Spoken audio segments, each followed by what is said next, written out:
이게 이제 이런 건데, 자, 그래서 이게 그 민주당의 이 글로벌리스트 애들이 악마 내러티브가 훨씬 더 뿌리가 깊어요. 우리처럼 이렇게 지난 30년간 밖에서부터 수입한 게 아니라고요. 그래서 이게 뿌리가 깊으니까 이걸 진짜 자기들이 그러니까 내화시켰다, 인터널라이즈 했다고요. 내재화시켰어요. 자기들의 가치관으로, 자기들의 공통 코드로. 그러니까 백악관의 대변인 젠 사키 이런 말 하죠. 플로리다 법률은 그릇된 증오 정책을 부추깁니다. 아니, 지금 플로리다 법률이 이게 뭐냐면은 그 아이들한테 무엇을 가르칠 거냐에 대해서 부모가 알고 발언할 권리가 있다라는 거거든요.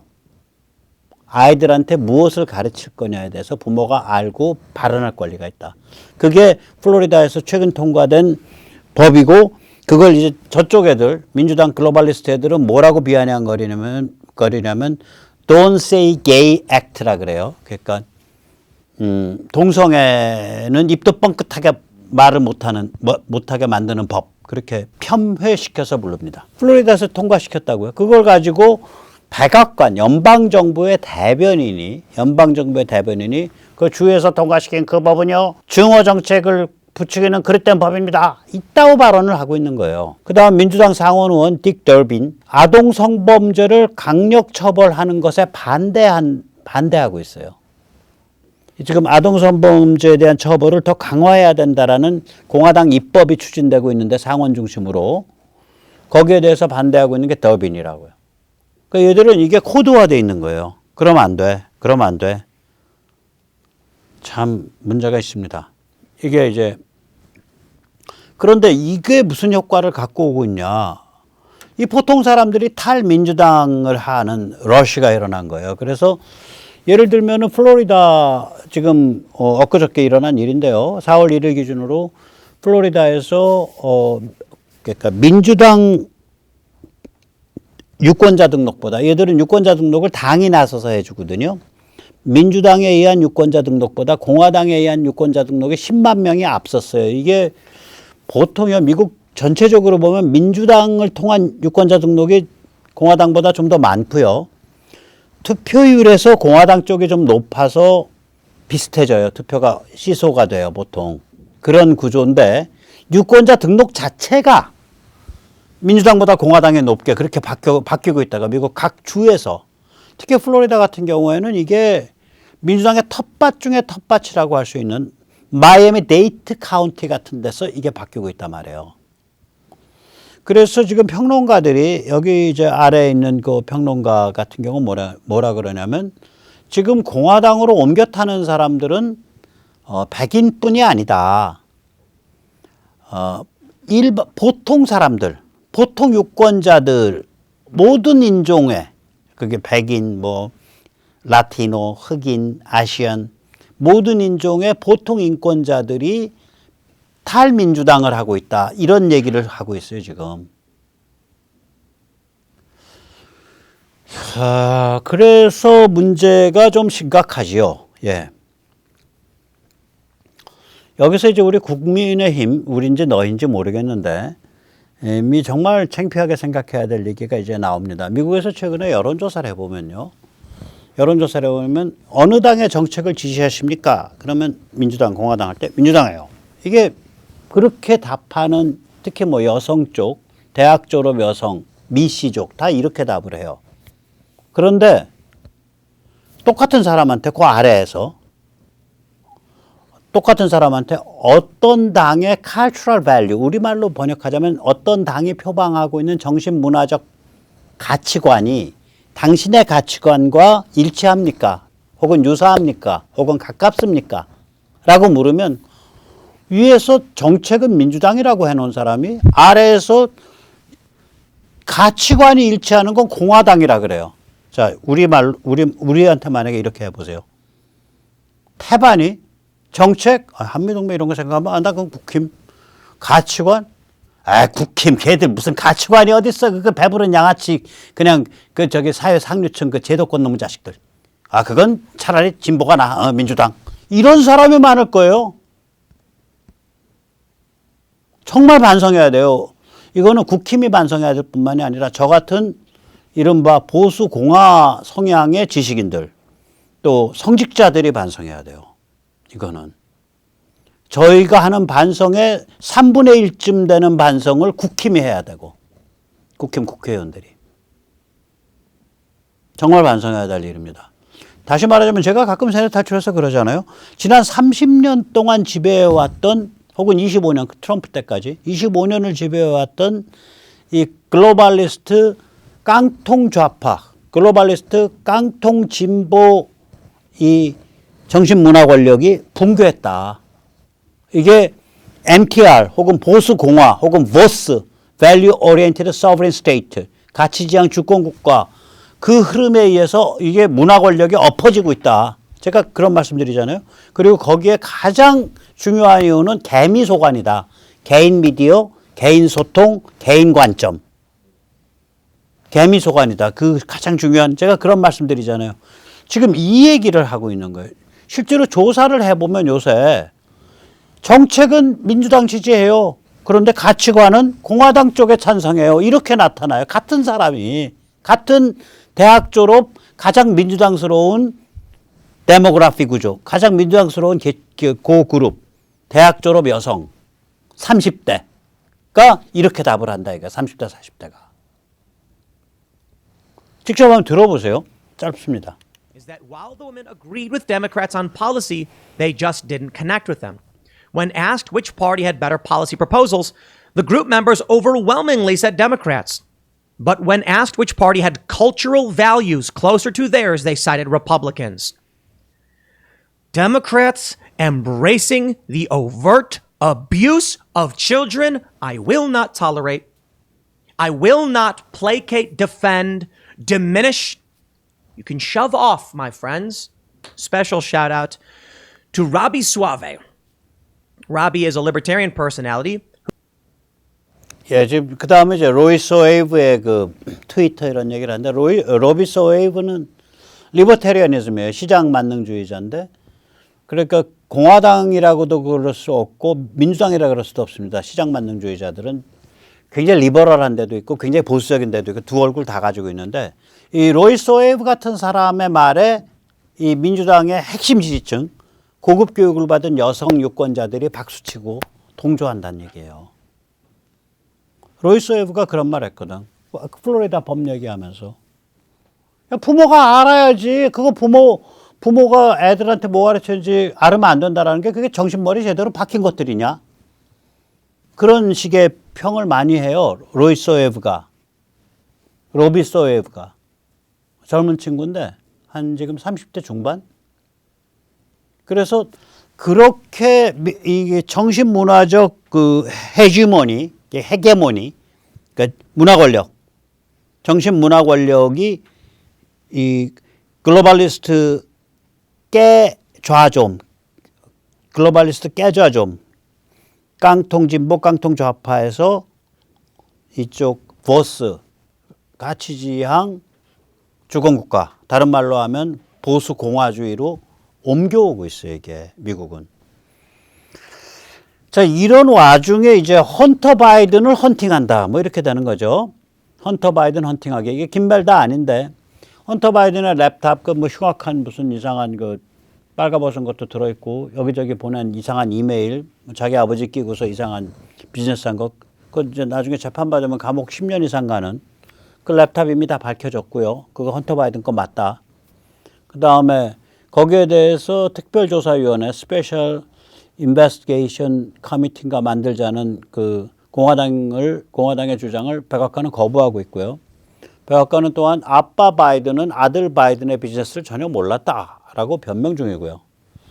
그런 와중에 이제 헌터 바이든의 LA 지역 말리부 해안에 호화 주택까지 털리는 중입니다. 이 말리부가 LA 그 중심가에서 한 3, 40km 떨어져 있을 거예요.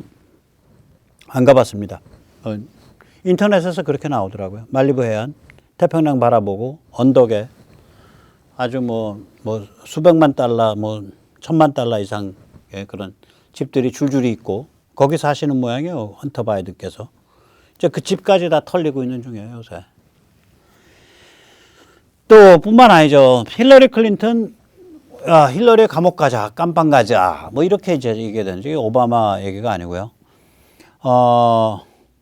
월요일 날 현지 시간 4월 4일 오후에 더햄 조사위에 46쪽짜리 보고서가 나왔습니다. 이 보고서는 이제 힐러리 클린턴을 정면으로 겨냥한 게 아니라 힐러리 클린턴 캠프에 변호사가 있었어요. 마이클 서스만. 마이클 서스만이란 변호사가 FBI에게 제보를 하면서 허위 제보죠. 허위 제보를 하면서 나는 어떤 캠프나 무슨 정치 진영에 있는 그런 게 아니라 나는 독립적 시민으로서 이 제보를 합니다. 이 FBI에 아마 제너럴 카운슬이라는 게 있는 봐요. 그러니까 우리로 치면 이제 수석 보좌, 수석 자문역 뭐 이런 정도인데 아마 그 굉장히 그 힘을 좀 쓰는 자리 모양이에요. 거기에 이제 그 사람한테 이 마이클 서스만이 이제 문자 메시지를 보낸 거예요. 문자 메시지가 이제 제너럴 카운슬의 그 이름이 제임스, 짐인 모양이에요. 짐. It's Michael Sussman.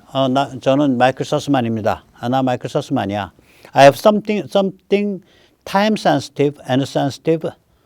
나는 지금 당신한테 시급하게 말해야 될 민감한 주제가 있어. 정보가 있어. I need to discuss. Do you have availability for a short meeting tomorrow? 내일 나랑 잠깐 만날 수 있을까? I'm coming on my own. 나는 독립적 시민의 자격으로 만나고 싶은 거야. Not on behalf of a client or a company. 나는 고객 혹은 어떤 회사를 대변해서 만나는 게 아니야. Want to help the bureau. 나는 독립적 시민으로서 FBI에 도움이 되고 싶을 뿐이야. Thanks. 이게 거짓말이에요. 이런 게 이제 미국에서 크게 걸리는 거거든요. 힐러리 클린턴 캠프로부터 돈을 받고 활동 비용을 다 청구해서 받은 변호사가 나는 힐러리 클린턴 캠프에 있지 않은 척하면서 나는 독립 시민으로서 너한테 제보할게 하면서 허위 제보를 했다. 그걸로 가는 거죠. 지금 서스만 지금 재판 중입니다. 거기다가 이제 그 무렵에 일어났던 일이 힐러리 클린턴 캠프에서 돈이 나갔고 DNC 민주당 전국위원회에서 돈이 나간 건데 이게 이제 어디로 나갔냐면 해커들한테 나갔다고요. 해커들한테 나가서 이 해커들이 트럼프 타워, 트럼프 아파트먼트, 그 다음에 당선된 이후에는 백악관까지 해킹을 해서 뭘 해킹을 했냐. 서버 자체는 해킹을 안 했고요. 그 앞단에 붙어 있는 통신 서버. 그럼 통신 서버를 해킹을 하면 서버가 어디랑 통신했는가. 그러니까 말하자면 우리가 왜 이걸 감청을 하면 제가 말한 내용까지 다 감청이 되잖아요. 그건 못하지만 통신 기록조회는 하면 제가 누구랑 통신하고 사는지는 나오잖아요. 통신 기록 해킹을 한 거예요, 이게.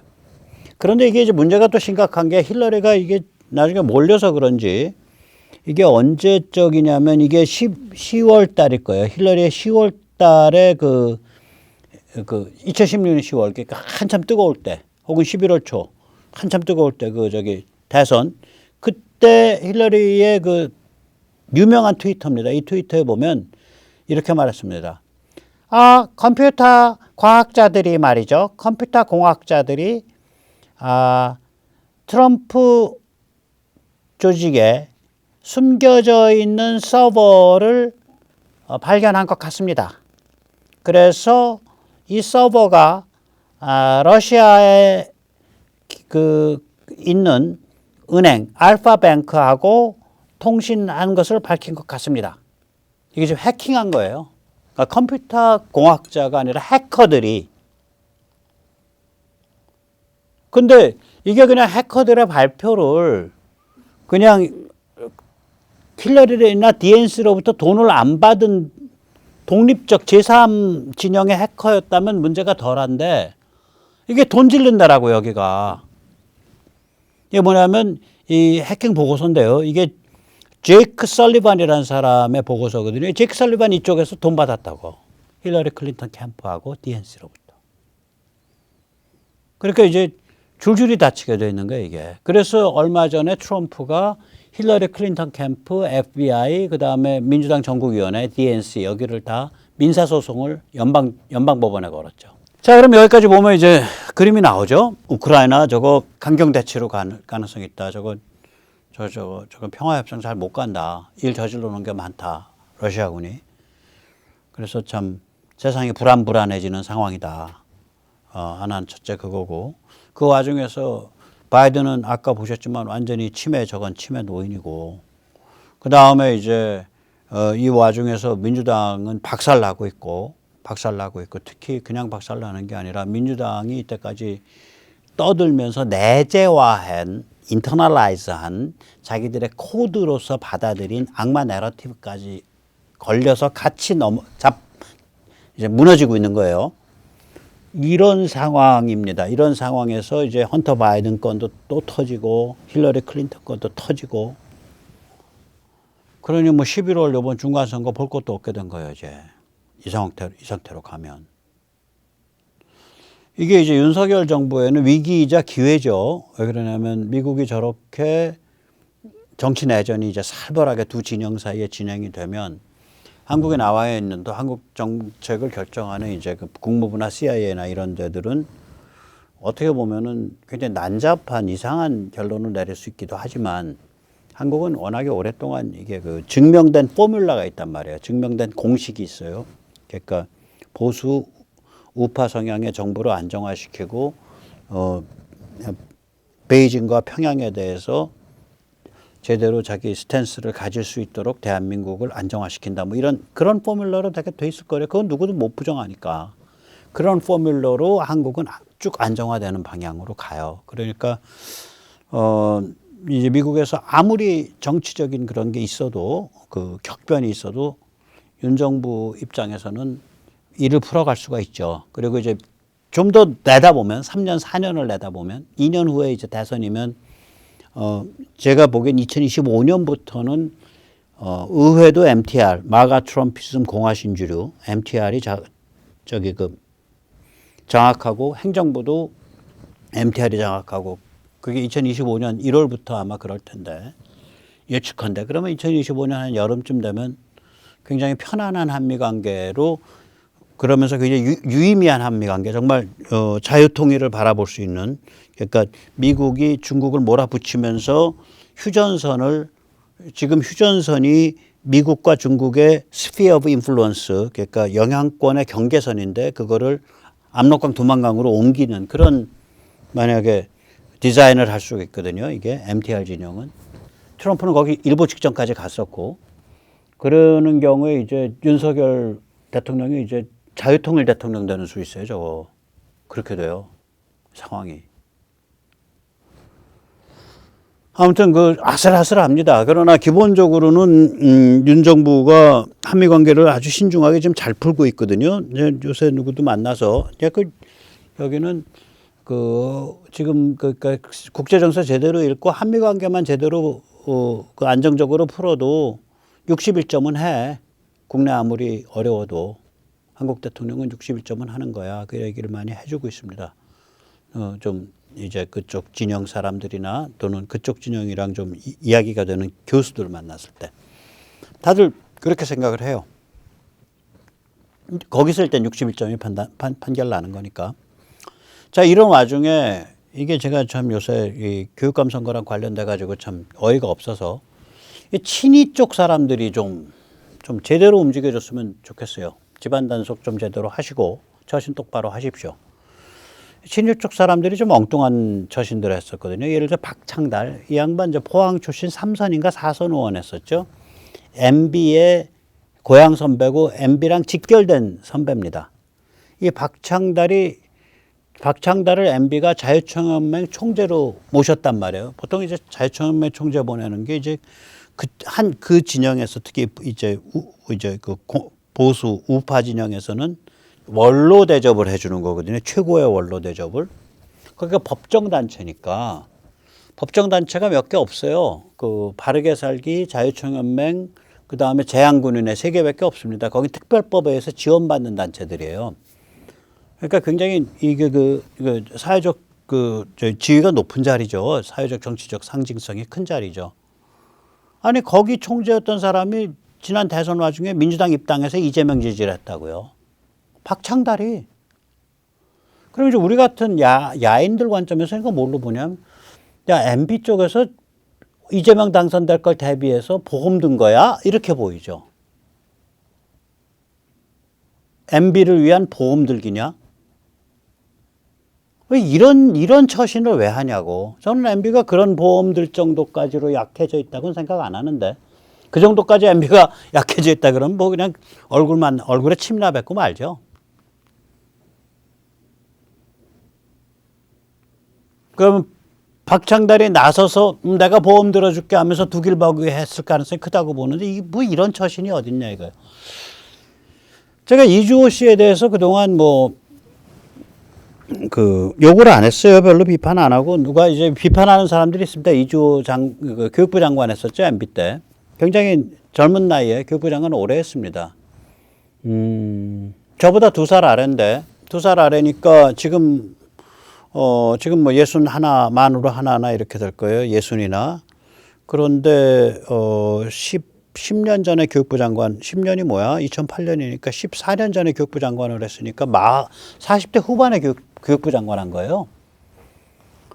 14년 전에, 그렇죠. MB가 14년 전이죠. 2008년, 2009년이니까.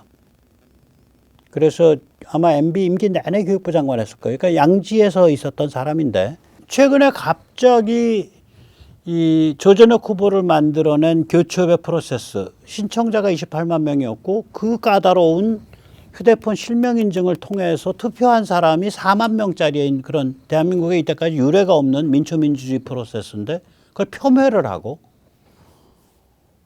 조전혁 후보를 디스하고, 조 후보 가지고 저쪽 이기겠어, 조 의원 이기겠어, 이런 식으로 디스를 하고, 자기가 출마하면 이 판이 정리돼서 싸움이 될 것 같은 식의 얘기를 에드벌론을 띄우고 있어요, 지금. 그것도 메이저 채널도 아니고 마이너 채널. 그러니까 아주 작은 독자가 보는 인터넷 매체, 인터넷 교육 관련 인터넷 매체 통해서. 그래서 이 사람 뭐 하는 거야, 지금? 이주호 씨. 그냥 나오세요. 교육감 출마하는 건 당신 자유야. 뒤에서 저렇게 우리 같이 고생한 교체협 폄훼하고 교체협에서 만들어낸 조전혁 폄훼하고 이러지 말고 예비후보 등록하고 판 차리라고. 그럼 밟아가지고 1%도 못 먹게 해드릴게. 패가망신 해드릴게. 전직 교육부 장관 서울 교육감 선거 나왔다가 개구력 당하다. 그걸 만들어 드릴 테니까 나오시라니까 제발. 그 뒤에서 뱅뱅 돌면서 스컹크 방귀 뀌고 다니듯이 그렇게 냄새 피우고 다니지 마시고. 장관식 하신 양반이 왜 그래? 40대 후반에 장관하셔서 최장수 장관 중에 한 분인 분이. 어디서 배운 버르장머리요? 좀 화끈하게 사셔. 그 다음에 이제 임태희 전 비서실장, 이 양반은 어저께인가에 이제 경기 교육감 후보에 등록을 했습니다. 이 양반도 아주 재밌는 분이에요. 2012년에 박근혜 후보가 나왔던 한나라 경선에, 그때 대통령 후보 경선 나왔던 사람이죠. 정치 별로 안 하던 분인데, 대통령 비서실장 그 레이블 가지고, MB 때 대통령 비서실장을 했죠. 그리고 최근에 이제 용산 이전 발표 났을 때, 그거 중요한 거 아닌데 왜 그렇게 무리하게 합니까? 이러한 취지로 발언했다가 어디서 전화를 받았는지 다음 날은 이전은 찬성하는데 좀 치밀하고 섬세하게 하셔야죠 하고 또 꼬리를 말고, 좀 이상하게 처신하는 사람이 이 양반.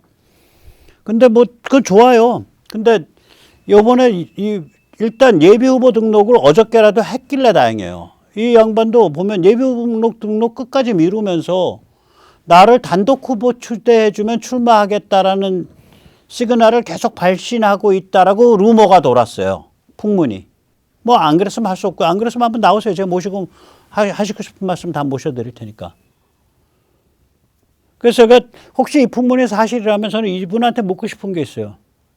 윤석열이 단독 후보로, 윤석열이라는 인물이 여기 국민의힘에서 단독 후보로 추대됐나? 아니잖아.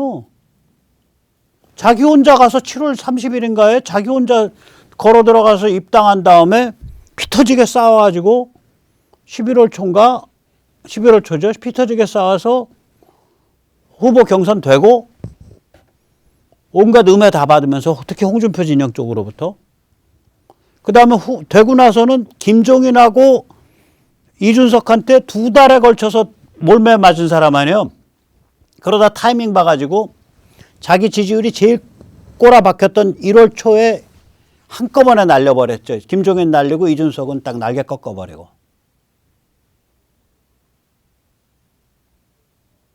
그게 정치거든. 나를 추대해 주시면 제가 나가겠습니다. 이게 만약에 풍문이 그렇다면 좀 웃기잖아. 우리가 교육감도 정치적 프로세스를 통해서 선택되는 건데 교육감 선거가 정치가 아니라고 생각하시는 거 아니죠? 그 정치 프로세스거든. 선거니까. 그리고 선거에 목 걸고서 튀어나오는 사람들이 꽉 찼고 그게 경기 가치 1200만, 1300만 인구면 그게 대선급 선거고.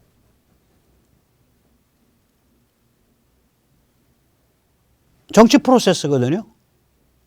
지금 정치 프로세스에 나오는 분이 나를 꽃가마 태워서 단일 후보 해주시면 나갈게요. 라고 시그널을 발신해 왔다라고 시중엔 소문이 퍼져 있어요.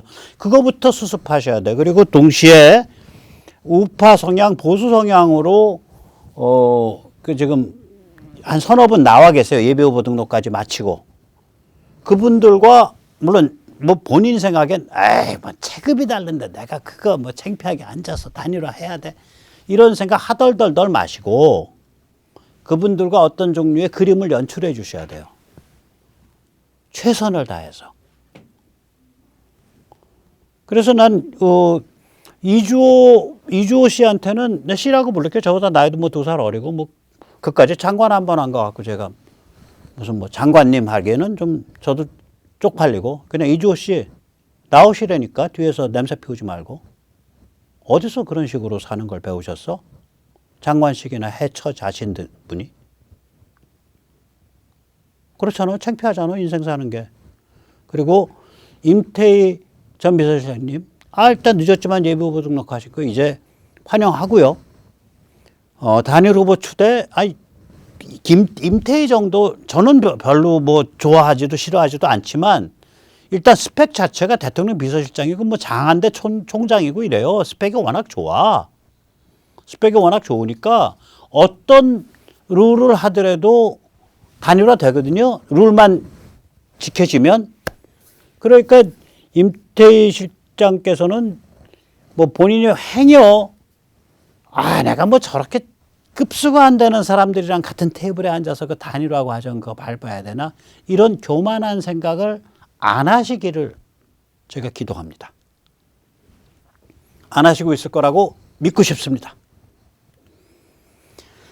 자, 저희 교추업은 조전혁 당선 교육개혁 공병선거를 위해 지역활동가를 모십니다. 지금 많이들 신청해 주셨어요. 이거 하실 일 많아요. 일단 제일 먼저 해야 될 일, 조전혁 후보 5,000명 추천인 만들어줘야 되는데 우리가 5,000명만 해요. 5만 명, 10만 명 하면 안 되나?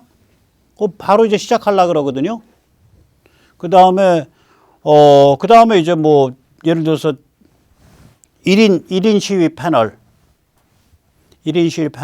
이거 뭐, 전교조식 교육 지긋지긋하다. 때려치우자. 뭐 이런 거.